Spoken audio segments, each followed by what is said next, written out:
ఇంతమంది ఉన్నా కానీ ఈ కేసు గురించి ఎందుకు సరిగ్గా రెస్పాన్స్ ఇవ్వట్లేదు? అసలు ఈ కేసు గురించి నాకెందుకు చెప్పలేదు ఇంతకుముందు? Good morning. Good morning.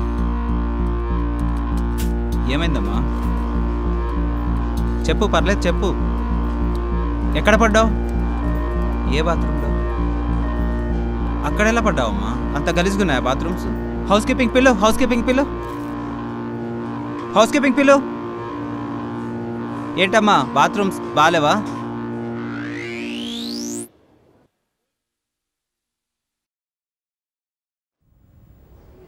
నమస్తే సార్. హలో రాము, కూర్చో, నేను మళ్ళీ ఫోన్ చేస్తాను, కూర్చోండి. ఏంటి సంగతులు? అంతా ఓకే సార్. ఎలా ఉంది మీ ఆవిడకి? సార్ మా ఆవిడకి మళ్ళీ చెకప్ చేయించాలనుకుంటున్నాను. మళ్ళీ చెకప్పా? ఆల్రెడీ మనం మొత్తం చెకప్ చేసి మందులు రాయించాను.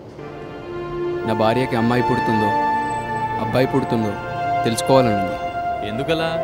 ఆల్రెడీ ముందు 2 కనుపులకు అమ్మాయిలు పుట్టారు, మళ్ళీ అమ్మాయి అంటే. ఏం మాట్లాడుతున్నావురా నువ్వు? ఈ రోజుల్లో ఈజీగా పట్టేసుకుంటున్నారు. నన్ను ఇక్కడ ఉండనివ్వకుండా మొత్తం సర్దేస్తారు, నన్ను బయటకు పంపించేస్తారు. నా కెరీర్ పోతుంది, నువ్వు కూడా పోలీస్ స్టేషన్లో ఉంటావు, మొత్తం ఇబ్బంది అవుతుంది. మీరే ఎలాగైనా చూడండి సార్. పాపు సార్. ఆపరా బాబు. నాకు తెలిసిన అతను సిటీలో ఉన్నాడు, ఫోన్ చేసి మాట్లాడతాను. చాలా ఖర్చుతో కూడుకున్న పని ఇది. ఆ తర్వాత ఏదైనా మాత్రం మొత్తం నీదే అవుతుంది. నీకు కావాలంటే మొత్తం తెలుసుకుని సాయంత్రం లోపల కాల్ చేస్తాను, ఓకేనా? Okay sir.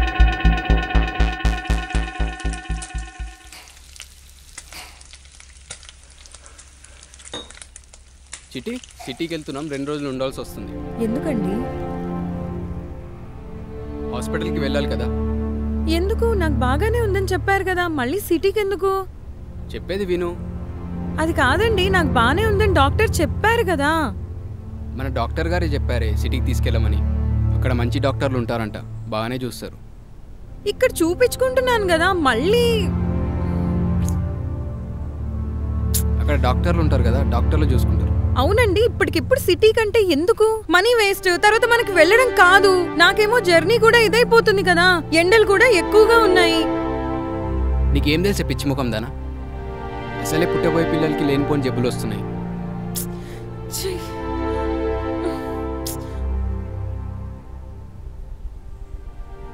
నాకు తెలిసిన వాళ్ళ వ్యక్తి రాములు వాళ్ళ భార్యకి 5వ నెలండి. ఇప్పుడు ఆడబిడ్డో మగబిడ్డో తెలుసుకోనుందండి. చూడండి సార్, మీకు రూపాయి మిగలాలి, మాకు రూపాయి మిగలాలి.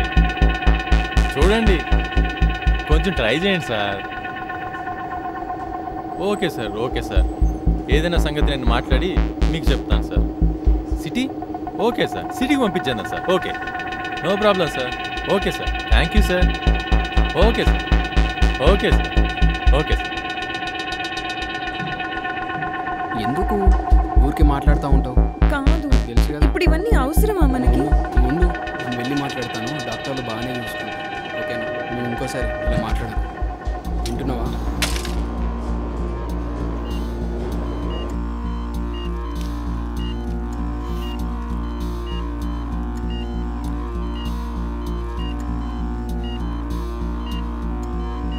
ఏంటమ్మా అలా చూస్తున్నావు? సార్ మీరు చేసేది చాలా రాంగ్ సార్. ఇలా చేస్తే వాళ్ళ ఫ్యామిలీ చాలా సఫర్ అవుతుంది సార్. ఏంది సఫర్ అయ్యేది? ఇలా చేయకపోతే శాలరీస్ ఎలా ఇస్తాననుకుంటున్నావు? ఎలా వర్కౌట్ అది? అందరినీ మెయింటైన్ చేయాలి. అందుకని ఇలా చేస్తున్నారా సార్? దానివల్ల వాళ్ళ ఫ్యామిలీ మెంబర్స్ ఎంత సఫర్ అవుతారు సార్? సఫర్ అయితే అవని, మనకేం? మన పని ఏదో నడుస్తుందా లేదా మనం చూడాలి అంతే. తర్వాత వాళ్ళది వాళ్ళ కర్మ, వాళ్ళ ఇష్టం. ప్రాణం కంటే ఎక్కువనా వాళ్ళది? ఏది ఎక్కువ కాదు. వాళ్ళకి ప్రాణం కావాలి, మనకు డబ్బు కావాలి. ఏంటి ఇన్నిసార్లు చెప్తున్నా వినడం లేదు? Sorry sir. అమ్మా ఆగు.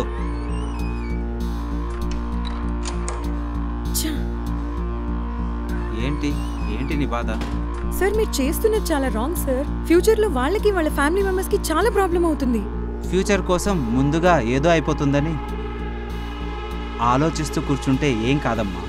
మనం ఫ్యూచర్లో ఏం అవ్వకూడదంటే ఇలాంటిదేదో చేస్తూ ఉండాలి.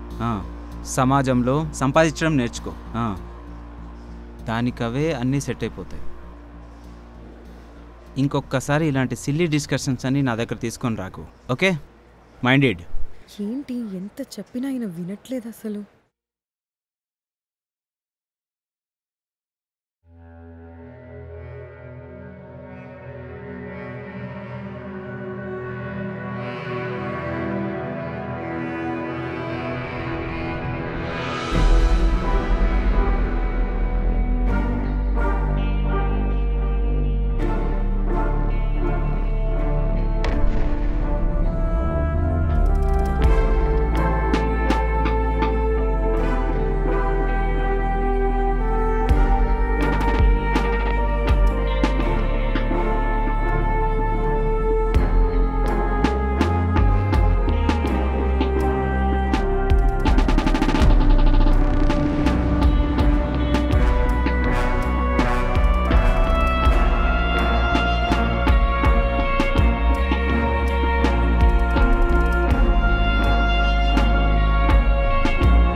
ఏమైంది నీకు అసలు? కేసులు తీసుకొని రావడం లేదు. నీకు కావాల్సినప్పుడు డబ్బులు ఇస్తున్నాను కదా, పనులన్నీ చేపిస్తున్నాను కదా.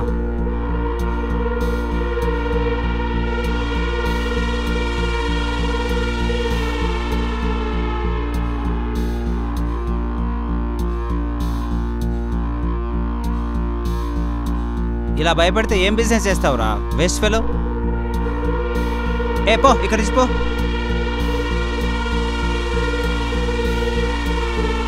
ఏదో ప్రెగ్నెంట్ కేసు ఉందని చెప్పా కదా, ఏమైంది అది?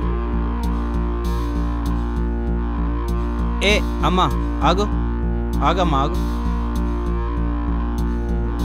ఇది తీసుకోమ్మా, తీసుకో తీసుకో.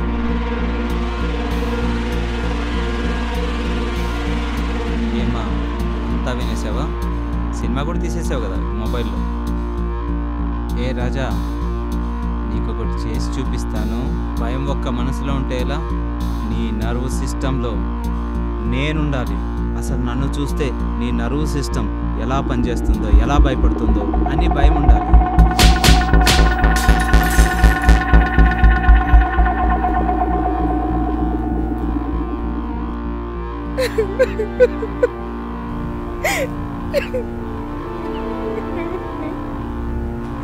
క్షమించమ్మా, తప్పని పరిస్థితిలో చేయాల్సి వచ్చింది.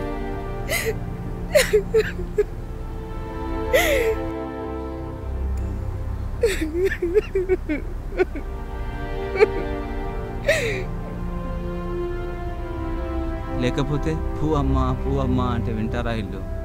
వినేవాళ్ళు కాదబ్బా. మనము స్ట్రాంగ్గా ఇవ్వాల్సిందే.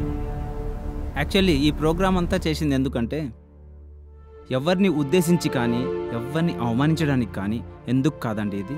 కానీ మన చుట్టుపక్కల జరిగే ఇన్సిడెంట్స్ని ఒక ప్రాక్టికల్గా చూపించాలనే ఉద్దేశంతోనే ఈ ప్రోగ్రామ్ చేశామండి.